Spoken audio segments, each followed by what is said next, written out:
What's going on, good people? Welcome back to the second episode of the Overreaction. This one's going to be a little bit different. Usually on the Overreaction, like we said, we're going to be uh, calling out fans who overreact on things. This is more of a debate, but we decided to put it on the Overreaction. I don't know why. We just do things and we do them and we did them and they done. So yeah, but we're talking about Rolling Stone, a very credible publication in the wrestling world, naming The Miz Wrestler of the Year. Now, there are some people that will agree with that, and those are the people that I like to call wrong. And I have a whole don't even worry. I have a whole list of reasons and other people who should be Wrestler of the Year, but we'll get to that. Okay, just real quick. Speaking of, while we're on this, go ahead and put that list out so I can debunk your argument already. Oh no, you can't debunk it because I have notes with them. Okay, you okay. Want them? Yeah, give me just a couple. Just give me a little teaser. Okay, first of all, we got Ricochet, Battle of Los Angeles 2017 winner, PWG World Champion, never open weight 6-man tag team champions, IWGP Junior Heavyweight Tag Team Champions, and Lucha Underground Cueto Cup winner. Right there. Oh, and sorry, wait. Hold up. The Miz has one Intercontinental title run. I saw Ricochet against Shane Strickland live earlier this year at Major League Wrestling. So yeah. So do you want me to debunk your argument right now? Oh, I have two more. So you go ahead. Okay, no, go ahead. Go ahead with your two more real quick. Okay, go ahead. Okay. We got Zack Sabre Jr. He had a 5-star match by the Wrestling Observer. Winner of International Pro Wrestling United Kingdom Tag Team Tournament with Jimmy Havoc. Current Evolve champion, current Defiant, formerly WCPW champion, and current Rev Pro British Heavyweight Champion. They call him Zachy 3 Belts, I think. They call him. Again, we're gonna go to the Miz though. One Intercontinental title run. But hold up. We got one more. We got Kenny Omega. Kenny Omega got 2 6-star matches, 1 6.25-star matches, 1 5.25-star matches from the Wrestling Observer. Uncle Dave. What's that? Uncle Dave. Yeah. This is what we call him on our show. We call him Uncle Dave. Yeah. Best Bout Award by Tokyo Sports. Ranked number 5, higher than The Miz, by the way, by PWI in their 500. Mm-hmm. And first ever IWGP United States Heavyweight Champion. If I may. How The Miz is Wrestler of the Year. Okay. Also, Kenny Omega listed the Wrestler of the Year by Sports Illustrated yesterday. Okay. Just if I could just lay that in there. I love that you gave me 3 valid points here. You gave me 3 valid guys. You gave me why they're valid. But just a quick one here. You do realize the title of the article is WWE Wrestler of the Year, correct? Just to help out Rolling Stone for a little bit. Okay. AJ, Finn Balor.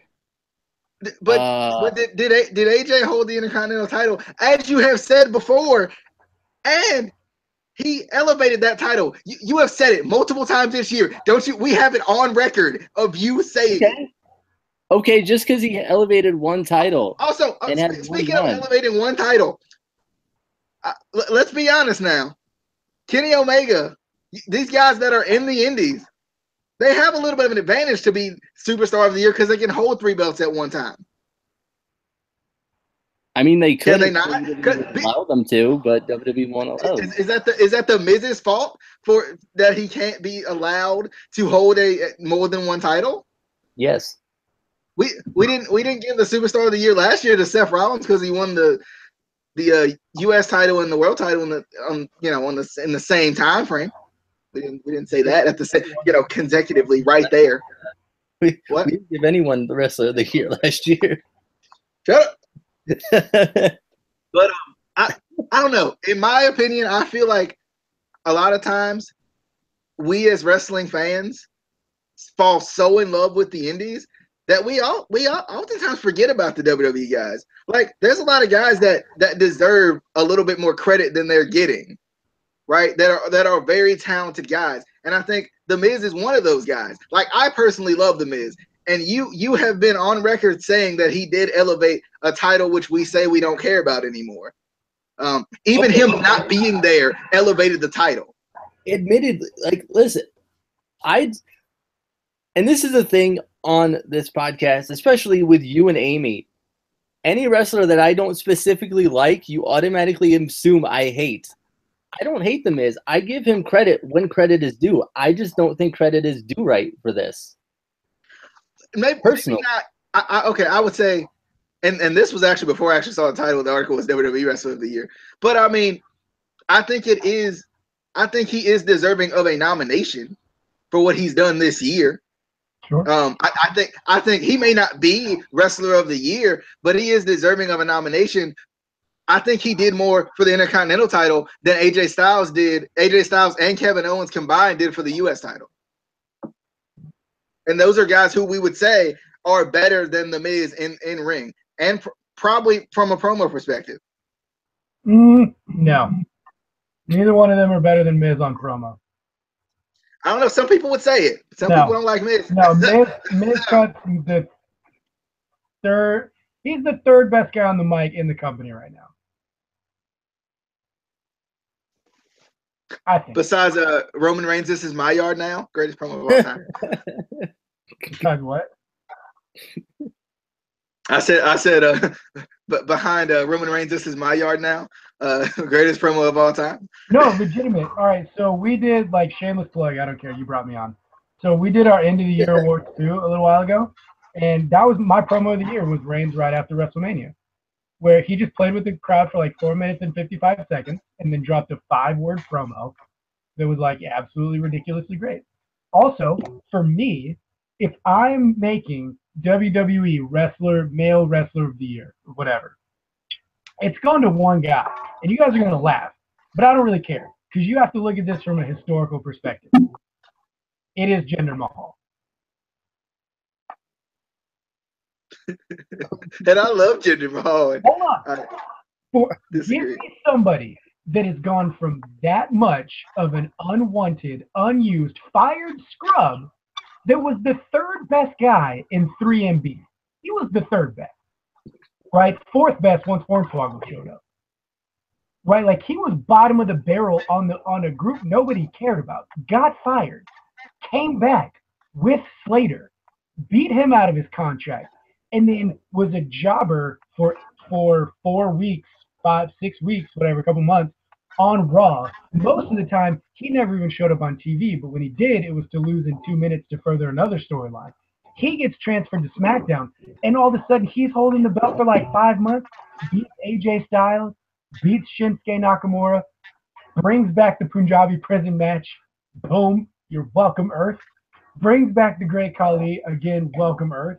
And he ups 2 guys that nobody would have cared about in the tag division as the Singh brothers. I'm sorry, in 2017, Wrestler of the Year is Jinder Mahal. Nobody has ever made that transformation. You know, I do like your argument, though. I am a huge fan of your argument. It makes a lot of sense. Coming from, when you think about it, because, who's had the biggest year? You could arguably say it is Jinder Mahal to go from, kind of worst to first, I guess. Jinder Mahal and now he's actually legitimate even without the title. Jinder Mahal has had the greatest 6-month run of any wrestler ever on any continent in the history of this Earth's existence. Argue otherwise. Okay. So there you go. Okay. Mixing it up a little bit. So I guess stirring the pot, as the kids call it. I do feel like, since this was kind of, because I don't feel like on our Slammers tomorrow any of us are going to give a WWE wrestler for Wrestler of the Year. Maybe we should give a WWE wrestler for Wrestler of the Year on this particular show. Maybe at the end, if after it's all said and done. But yeah, back to the original point. I just think Miz at least deserves a little bit of a nomination or some credit because of what he has done, and the guy hasn't even gotten the opportunity to even go back to the top at a point where he's pretty much been at his best. I don't know. I'm definitely going to stick up for the WWE guys tomorrow on the Slammies. I'll just let you know because I haven't been able to watch a lot of indies, so that's my beat. The Miz does deserve a lot of credit, and he's very deserving of a nomination. Does he deserve to win it? Maybe, maybe not. I don't know. Dude's only won like 9 matches in the 2017 calendar year, and like 4 of them have been on pay-per-views to retain his title.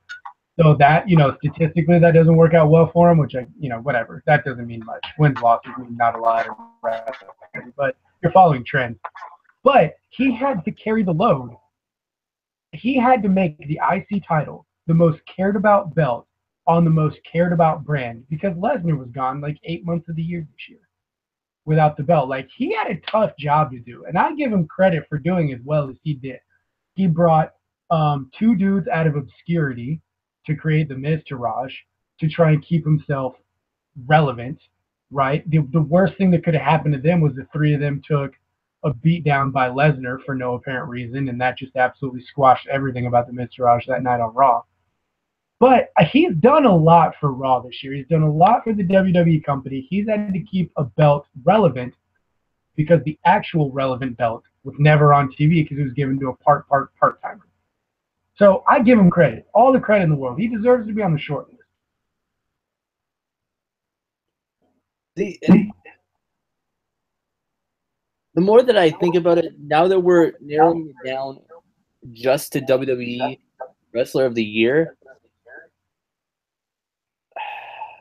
I would almost have to agree with Miz and Jinder Mahal, just because if you look at the rest of the landscape of the WWE in 2017, it doesn't feel like anybody really,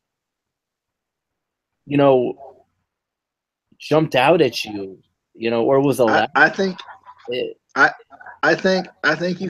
could possibly give it to Braun for all he's done this year. As far as like all the crazy stuff he's done, as far as building himself as a wrestler throughout the year, even though I often say that Roman elevated Braun.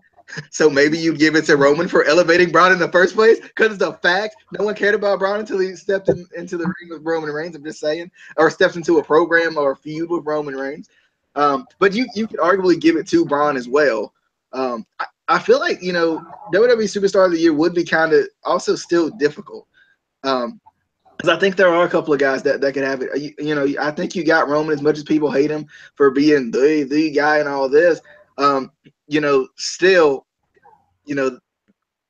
that match with the Undertaker, that promo afterwards, his stuff with Braun was really good. He's done some good things this year. I'm not sure if it's Superstar of the Year worthy. Maybe I'm just a big Roman fan. It's probably true. Because everybody knows at this point, I just am. I almost feel like for a WWE Superstar of the Year, you almost have to break it up into like quarters, like first quarter of the year, second quarter of the year, third, fourth, because there were guys who were really good at certain parts of the year. Like, I would love to say a guy like Aleister Black, but he wasn't here the entire time. I mean, since he's come, especially if you want to watch NXT, he's been one of the best. I said, like, 2 weeks in, give that man the belt. Like, but then again, not every WWE fans watches NXT, so that's hard to say too. Yeah. I think too, you could also argue Kevin Owens. Because he did finally get over the hump of winning the title, obviously with help from Triple H, but it was a shocking moment. It was a huge moment for him. He had that thing with Chris Jericho, which was probably one of the best, most entertaining feuds of the year. So I think Kevin Owens deserves a little bit of a spotlight as well when it comes to Superstar of the Year, and he puts on good matches with pretty much everybody he gets in the ring with. I know he was disappointed with the WrestleMania match with Chris Jericho. I think it was the WrestleMania match. I'm trying to think which one. He was disappointed with one of them, but I can't remember which one it was right offhand. But I think he deserves a little bit of credit too, because he's had a big year for him, especially kind of after the I think after kind of having the Rookie of the Year last year, and now this year kind of capping it off, winning the Universal title, making that title mean something. Speaking of a title that we're unsure of, we don't know if it means anything, we don't know if it's prestigious. He was a guy that came up and really did a good job with. He did a good job with the U.S. title, I feel like, and the Universal title. So I think he's definitely a guy too that could be in that discussion. I had somebody else. I'm trying to think of who it was right offhand. Was it just individuals? Well, because if I can make a case for a tag team, there's only one tag team in the 2017 year that would deserve to get it. Usos? Yeah, the Usos. It's not even close. They're the best tag team on the face of the planet right now. Like, fight me, I don't care. But whatever.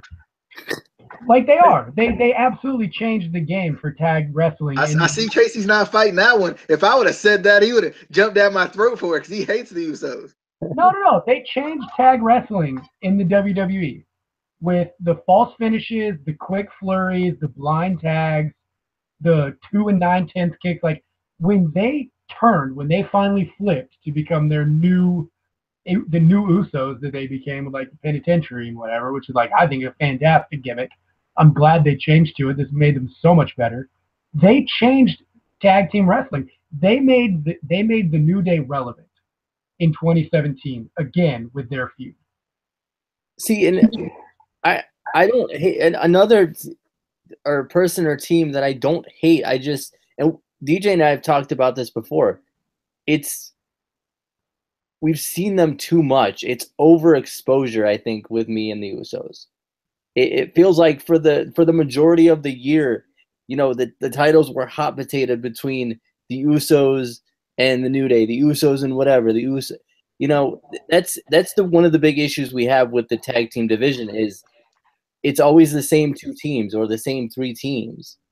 But another person that when you brought up Kevin Owens, honestly, I could even say Chris Jericho with all the things that he's done in 2017. The list of Jericho, now, the build up to the match with Kenny Omega, like at this point in his career, anything Chris Jericho does is gold. And that's because he's been in the business so long. He knows what to do when. He knows how to build storylines. He knows his character. He knows his fans. He knows all these. He's so smart in the business. So you could give a case for him being Superstar of the Year. Yeah, and I think another guy who people are gonna criticize me for, but I don't care. And I'm talking, logistics of it. Who? Hornswoggle? No, not my boy Swoggle. But I would say Baron Corbin. From a logistics standpoint, because you got to remember, he came into the year, wasn't really doing too much, but he won not the Money Bank. He won the Andre the Giant Memorial Battle Royal, if I could say it's too many names. And then his push was really good afterwards, which I think we often forget how good his push was afterwards. He got to that point where he should have won the U.S. title, he didn't, and then came back and won the Intercontinental title. So I think as far as it's probably his best year that I feel like it's been for him this year. Also, he can't fall out of the ring. Just throwing that one out there. Also, what? He can't fall out of the ring. That's the thing that he can't do. So. By the way, love the DuckTales mug. That's fantastic. I feel like we're doing a talk show, so I needed a mug. Absolutely. Here's one that I think everybody's overlooking, and we need not anymore. As WWE Wrestler of the Year for 2017, Alexa Bliss. Maybe? Yes. Maybe somebody who just absolutely showed up out of nowhere, was the most dominant female wrestler in the company. Yes, I said it. She was at one point in 2017. She was the most charismatic belt holder on Raw. Her title was the biggest title on Raw for months at a time because of what she was doing with it. She's had programs. She was the only one that saved the Bayley program. Like, if it was anybody other than Alexa, like, they're getting lit on fire in the middle of the ring during the This Is Your Life and the bamboo on a pole match, which was garbage, but she made it the best that she possibly could.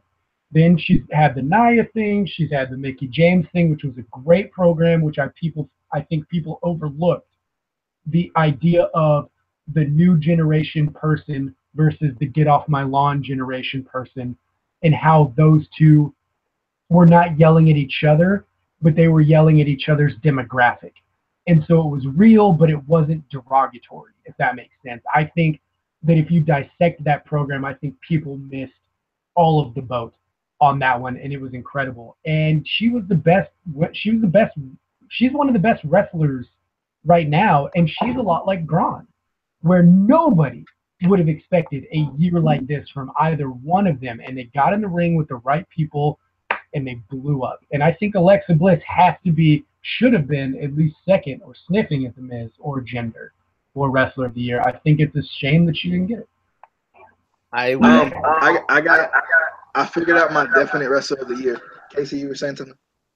I was just going to say I would absolutely agree with Alexa. Obviously, I'm a huge Alexa fan anyway, but I think she has been probably the best women's wrestler that they have, at least on the main roster. There are a lot of indie, wrestlers in NXT right now. She's been the only consistently booked woman, too.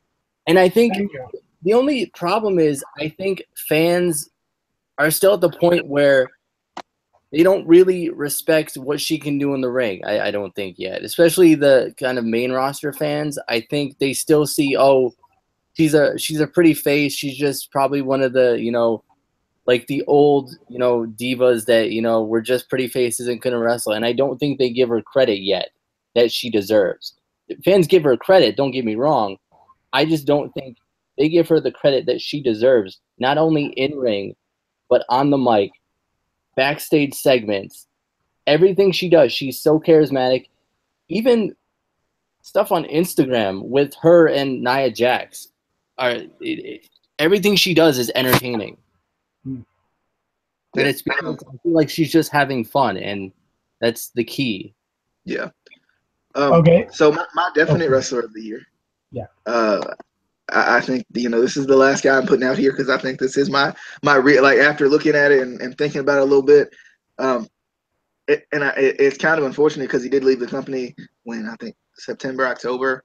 But I think during his time throughout this year with a title that everybody's like, oh, this title sucks, but he forced you to sit down and watch him in the ring, and his promos were great. He just did a good job with this freaking title that we don't care about. Is he a king? He is. He's the king of the cruiserweights. I love this man. I love Neville so much. But for real though, like when you think about him this year, TJP had the title, and this started in December really of last year. TJP had the title. And we're kind of like, we don't really know how to feel. I love TJP, but we don't know how to feel about him being champion. Kind of is getting bland. Neville comes in, has the best run of his freaking career, besides his NXT run, and it probably was better than his NXT run.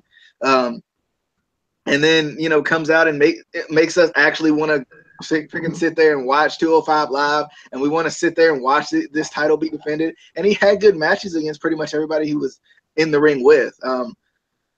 It's unfortunate he had to go the way he did. Dang on it. I love Neville so much. I love Neville for so long. I've loved Neville since we all know you can't win the big one, Sammy. Oh my god, I love that. That was a great feud. But like, I feel like Neville could be my Wrestler of the Year. Like, he had a great year. I think it was ended prematurely for Neville. Speaking of 205 Live, Rockstar Spud coming. I'm excited. I'm excited he's coming. I think Spud's going to do a lot of good for 205 Live. I mean, like it's right, like 205 Live is a sinking ship. It's not a matter of if, just when. But I think for right now, I think Spud coming on is actually going to do a lot for him. Yeah. And I agree with you And about Spud Neville. is one of the most underrated workers too. Yeah, I think. And he's already polished on the mic, and he can be a sniveling heel guy. I mean, he's perfect for what they need. He fits like 4 different molds that 205 Live needs right now. And when 205 Live dies, he's going to be a great valet for the Authority or whatever. Do you imagine him being the voice of the Authority again? Oh, he'd be perfect for it. I really like the Neville pick. I think Neville was the best heel in the company for the time that he was there, because for all the reasons that you said. I mean, he made us care. His matches were fantastic. Him and Aries together was magic every single time. Yeah, I'm with you. I have no problem with Neville. And logically, he rarely ever lost. Yeah. I'm still kind of upset we never got Tony Nese versus Neville. True. Amazing I'm match. sad we never got them as a tag team.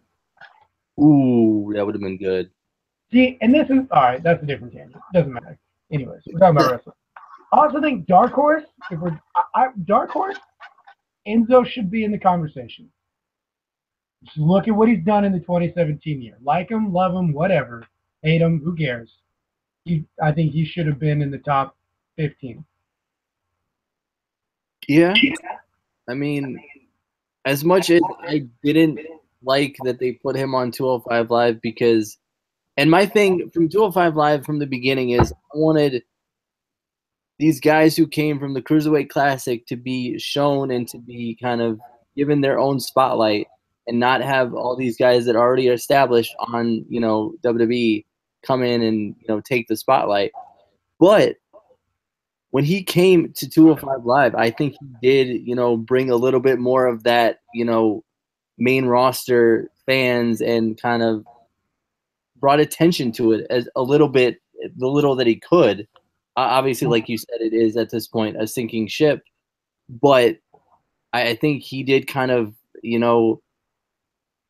help it, float a little bit longer than it probably would have. I think, if he wasn't there, I don't know if 205 Live would still be around right now. I mean, nobody's putting Kurt Angle's son in the.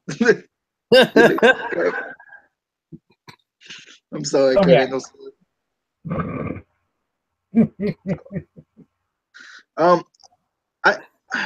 I think it's besides awesome. Aleister Black, I don't know who I'd put from NXT, to be honest. And I haven't watched as much, but still. I think Pete Dunne had a pretty decent year. Rude had a good year down in NXT. Yeah. Yeah. Bobby had a good year in NXT. He did. I like Aleister just because of the rub he gave Velveteen at TakeOver. That match was stupid good, like dumb, stupid good. Speaking of Superstar of the Year from a character standpoint, Velveteen Dream. I was gonna say he's really taking that character to the next level. Oh, it's not even close. That's not even close. Not even from character standpoint, but he's good in the ring too. I think people don't see past the character enough to see how good. And I think that match with Aleister Black kind of forced you to see, holy crap, this guy is really good. Why does he have this gimmick, and why are they not taking him seriously? Yeah, I love the gimmick, don't get me wrong, but I just think it's awesome that dude and Leo Rush were running the indie tag circuit for a while. That's incredible. Biggest disappointment of the year, Leo Rush's run in WWE. Definitely up there. Don't want to get too much into the Slammies though before we. That's so true. I put I just want to say, like, we'll open up this can of worms or whatever. We don't have to. I love that they tagged Jason Jordan to win the belt with Seth Rollins. I love it. I'm all in. I was surprised. You know who it was gonna be? They changed it night of. They did? Yeah, they changed it night of. It was supposed to be Seth and Finn.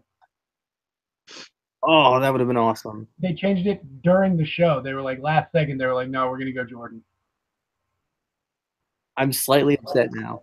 Yeah, I know. I just wanted to make the rest of your evening upset. That was You're welcome. thanks WWE. Thank you for that. Worst booked, we had Finn, by the way, for the year. I mean, I don't want to step on your Slammy thing. That's just funny. Yeah, I could see that. I could. Yeah. Yeah. No, going back to it, I think the Miz needs to be in conversation. I think he does a lot that he doesn't get credit for. It doesn't help that they keep making Marine movies because, I don't just let it die. I mean, but he's making money off of it, so like whatever. But at this point, it's straight to DVDs. Is he making that much money? Right? So it's like I wish he would have a better run when Maurice gives, when their baby finally comes, you probably would think he's going to be off screen a little bit more at the beginning as well, just to be there. Dude needs a freaking world title run, a legit world title run now. No, he does. He needs one more before he goes. I think he needs one more before he hangs it up. Like if he's elevating that Intercontinental title, imagine what he would do for that Universal title. Even if he didn't even have it for too long, just enough to say, just enough for Miz to get it, because Casey and I talk about this all the time. Just enough for Miz to get it and say this title's important. We'll believe it. We're wrestling fans. Come on, guys. Absolutely. But when does he hang it up? I mean, never. He is, relatively young still. I mean, he's only 34. He's 37. 37. Oh wow. I think. But the way he goes and the way his body is, he could go for another 3 or 4 years because he doesn't kill himself. Yeah, and that's the thing. He doesn't kill himself. I don't think he's not one of those indie guys who does like 7 suicide dives a match and all these high spots. Biggest troll of the year, Randy Orton. Dive. So true. So true.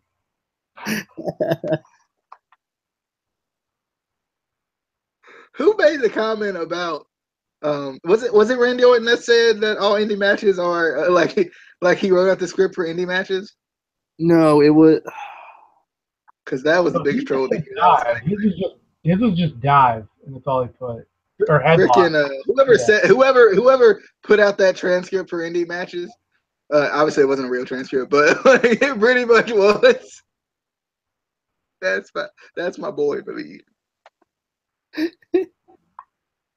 It was it's sad, but it's true. Dive, high spot, dive. But anyway, I think that kind of wraps it up, our discussion on Wrestler of the Year. Dives? Oh, I thought. No, that's gonna be the next video. Just dives. But I think it is kind of hard to narrow down, a Wrestler of the Year for 2017 in WWE. Especially with all the parameters you have to go through, it's tough. I think it would have been. It just did indies because there are a bunch of guys that we could. That would be harder. Never mind. I think it's 2. It's outside of WWE. It's 2 guys, and they should co-win. Okada and Omega. Okada, let's go. They put on the greatest trilogy of matches ever in the history of life. Actually, Omega, let's go. I don't know. I don't care. You win. I mean, Okada set the streak for longest reigns for the IWGP Heavyweight Title. Omega, he hates Okada. He's not going to listen to you. All right, well, that's fine. And then Omega won the first U.S. title for New Japan, which is awesome. And yeah, so I think it's got to be Okada and Omega, and I think everybody else just finishes second. Remember when it was just easy to pick Shinsuke Nakamura last year? like, do we remember that? how easy it was for me to just say, well, at least for me, I was like Shinsuke. I'm still going with Zachy 3 belts. I'm doing it. Yep, Great doing call. Great call. Nothing wrong with that. Doing it. I'm not arguing. I would almost tie Kenny Omega and Zack Sabre Jr. I'm going with Mae Young Classic. Is that a real wrestler? Shayna Baszler. I'm just saying. Yeah, Shayna Baszler is going to be a monster in 2018. I can't wait. I'm so excited. Also, here's why I say Okada, because since we go off of Uncle Dave's star rating, if you can get a 5-star match at Evil, you win. You win. Like, that's it.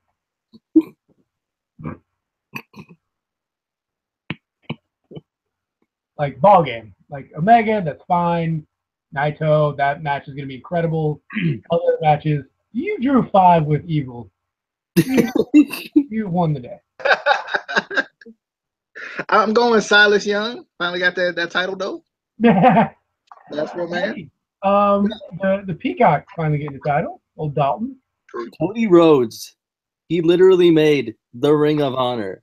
Like, he did. Dude, okay, so Ring of Honor set historical monetary landmarks when Cody finally came over. Like, the sales of merch and tickets hit an all-time high when he came over to Ring of Honor. Yeah. I mean, the fact that they have Bullet Club shirts in, like, every hot topic in the world right now. Like, a year or two ago, I would never have even thought that. Like, yeah, there were WWE shirts, but it was like, it was always the WWE shirts that had already been out for like a long time that they somehow got in there. But now that, you know, you go into basically any hot topic and you're going to see, you know, the normal Bullet Club, the Cody Rhodes Bullet Club, the Kenny Omega, the Marty Scurll. Just the fact Marty that the Squirrel, that's my guy right there. Marty the Squirrel. I like that guy. Favorite guy ever. No, that man, he a real squirrel, bro. Like that, I mean, like that, like that's enough to be superstar of the year right there. Like this man, real squirrel. But you know what shirt they don't have in there? The one shirt they don't have, Hangman Page. Hangman Page, because they know. Oh, I thought they had. I thought you meant the beautiful Alicia. I mean, superstar of the year. Like, I think it's a combination of Noam Dar and Alicia. Oh, I think like it's the beautiful Alicia. Oh. And you gotta add Noam in there. You know, good old Noam. Good old Noam. Good old Noam. R.I.P. Noam. I miss him so much. You know, now he's just kind of in the background again. Well, he's on the shelf right now again. Oh, he is? I didn't even. His shelf. Yeah. Oh, the fact that I didn't even know he was injured, that shows how much they care about him now. Yeah. So anyway, so true. I think that kind of wraps up our discussion on Wrestler of the Year. We kind of got off on another little tangent there. We decided we have no freaking clue.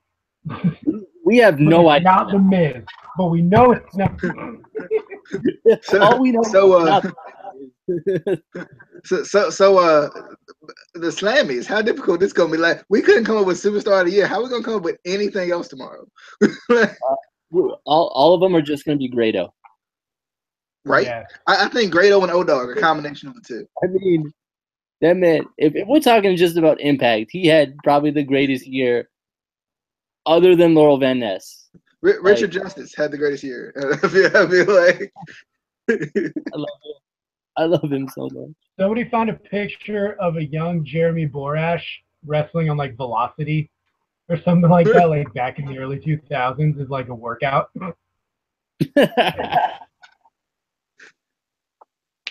That was so fun.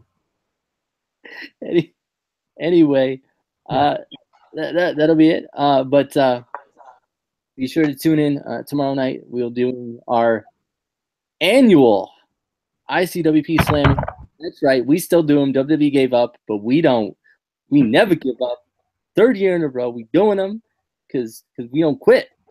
We have that, and then next week Impact comes back. You know, actual Impact shows, not 2 weeks of recaps for a year. that they could have done in 1 week. Impact, please return back to my favorite weekly show, please.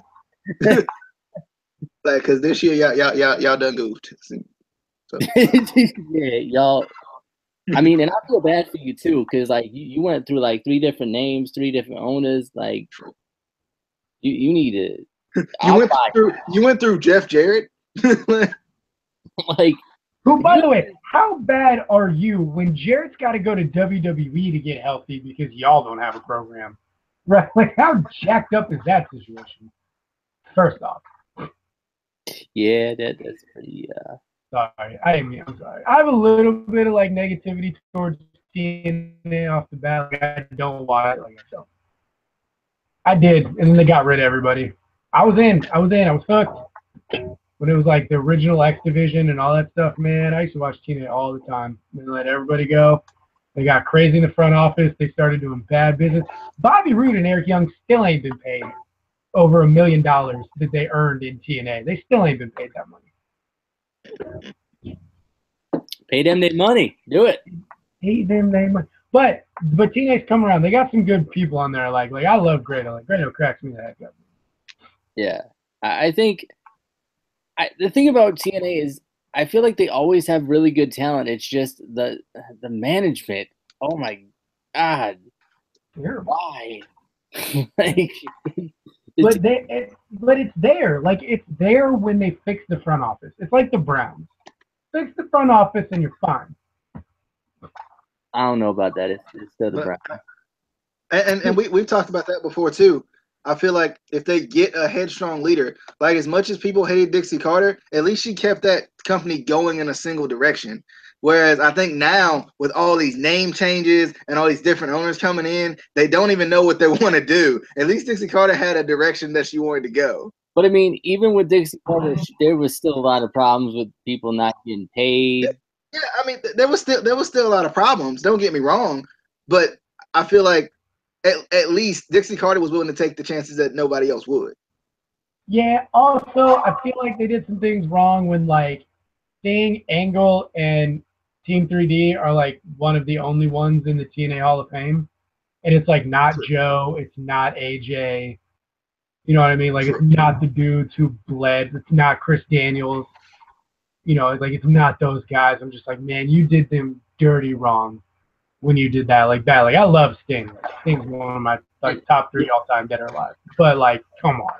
And then they tried to fix it by putting Gail Kim in there, and I was like, the damage is already done. Yeah. Dude, okay. The last time Gail Kim debuted on TNA, go back and watch that video. There was like the lights go off, then they come back on, and she's on the ramp, and you hear one lady off to her left go, "Hey." That was it. And like 2 claps, like one of these. It's the most sad return video you'll ever watch in your life. I'm gonna have to go watch that. I know, she's like one of the greatest women's wrestlers of all time. I'm like, come on, guys, come on, do better. Yeah. But anyway, next week on the Overreaction, we are going to talk about how wrestling is fake, or at least that's what non-wrestling fans continue to tell us. It's like they're programmed to tell us that wrestling is fake. It's awesome. I don't know why. I love it. Wrestling is fake. Why do you watch it? I grew out of wrestling. All these different things that we hear. There's gonna be a lot of them. Okay, I'm you still watch wrestling? I'm inviting myself back for that one next week. Like I'm just gonna come on the show.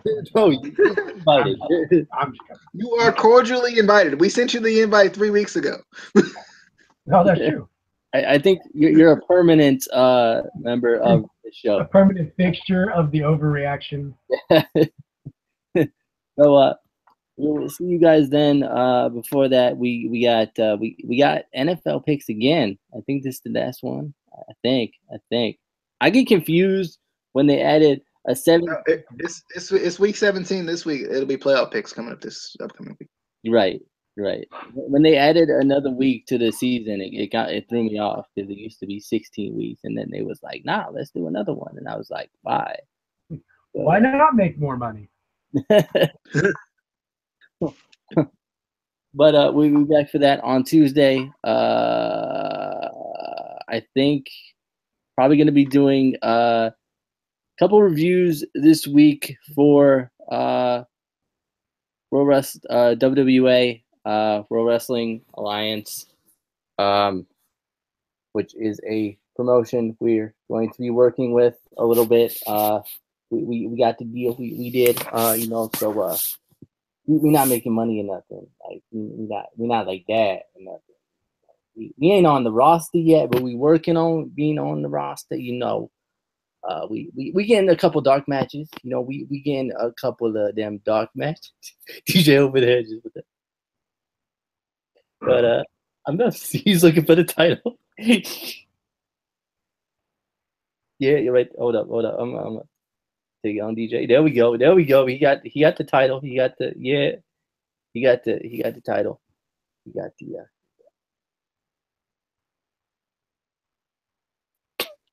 I don't think he knows you did. He don't know he. Anyway, we'll see you on the 50. Bye.